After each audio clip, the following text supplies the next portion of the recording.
Hello বন্ধুরা, আমাদের মধ্যে প্রায় সকলে জীবনে একবার হলেও ট্রেন ভ্রমণ করেছি। আর আপনি হয়তো শহরে বা গ্রামে কোনো সাধারণ রেলপথে ভ্রমণ করেছেন।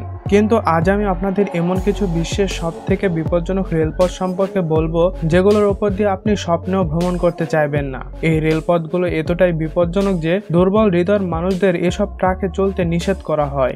আবার এমন কিছু রেলপথ রয়েছে যেগুলো নির্মাণ করতে গিয়ে বহু শ্রমিক প্রাণ হারিয়েছে। তাই আর কথা না বাড়িয়ে চলুন জেনে আসি বিশ্বের সবথেকে বিপজ্জনক 5টি রেলপথ সম্পর্কে। আর আপনি যদি চ্যানেলে নতুন হয়ে থাকেন তাহলে সাবস্ক্রাইব করে বেল আইকনটি অন করে রাখবেন। Number 5, Maeklong market railway track, Thailand. এই ট্রেনটি যাত্রীদের জন্য নিরাপদ হলেও বাইরে থাকা সাধারণ মানুষদের জন্য এটি একটি বিপদের কারণ। থাইল্যান্ডের মেকলং রেল স্টেশনের রেল লাইনটি কাছের একটি শহরের ব্যস্ত বাজারের মাঝ বরাবর চলে গিয়েছে।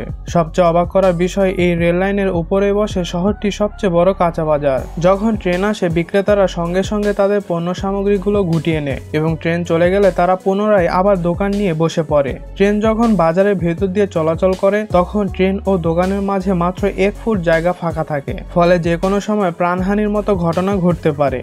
Number 4, train to the cloud, Argentina.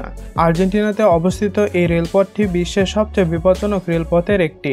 এই রেলপথটি তৈরির কাজ শুরু হয়েছিল 1948 সালে এবং এর কাজ সম্পন্ন হতে পুরো 27 বছর সময় লেগেছিল। মাটি থেকে প্রায় 4225 মিটার উচ্চতায় তৈরি করা হয়েছিল এই রেলপথটি। আর তাই অধিক উচ্চতার কারণে কোনো দুর্বল হৃদয়ের মানুষদের এই রেলপথটি দিয়ে যাতায়াত করতে দেওয়া হয় না। এই ট্রেনটি 21টি সুড়ঙ্গ এবং 29টি সেতু পার হয়ে চলাচল করে। এই ট্রেনটি এন্ডিস পর্বতমালার কোল ঘেঁষে চলাচল করে এবং এই ট্রেনটি উত্তর পশ্চিম আর্জেন্টিনাকে চিলি দেশের সাথে যুক্ত করে। রেলপথটি অধিক উচ্চতায় অবস্থিত হওয়ায় এখানকার রেলওয়ে বিভাগের কর্মকর্তারা প্রতিদিনই ট্র্যাকটির নিরাপত্তার বিষয়টি পর্যবেক্ষণ করে। নাম্বার 3, এসো মিনামি রুট, জাপান।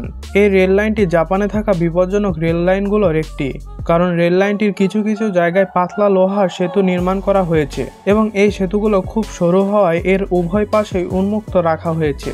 তাই ট্রেন চালককে এই সেতুগুলো পার হওয়ার সময় খুব সাবধানতার সাথে ট্রেন চালাতে হয়, কারণ চালকের সামান্য ভুলের কারণে রেল লাইন থেকে ট্রেন সরাসরি নিচে পড়ে যেতে পারে। এছাড়াও এই ট্রেনটি জাপানের সক্রিয় এসিও মিনামি আগ্নেয়গিরি পাশ দিয়ে চলাচল করে, যেটি জাপানে থাকা সবচেয়ে বড় এবং সবচেয়ে বিপজ্জনক আগ্নেয়গিরির একটি।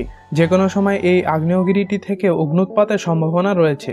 এমনকি ট্রেনের ভিতর থেকে আগ্নেয়গিরির গলন্ত লাভার দৃশ্য দূর থেকেই দেখা যায়। যদি কোনো কারণবশত এই আগ্নেয়গিরিটি ফেটে যায় তাহলে ট্রেনে থাকা যাত্রীদের কখনোই বাঁচানো সম্ভব হবে না। Number 2, Rameshwari railway track.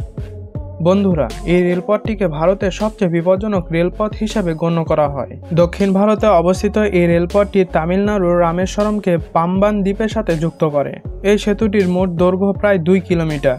সেতুটির নির্মাণ কাজ শুরু হয়েছিল 1911 সালে এবং 1914 সালের 24শে ফেব্রুয়ারি সেতুটি নির্মাণ কাজ শেষ হয়।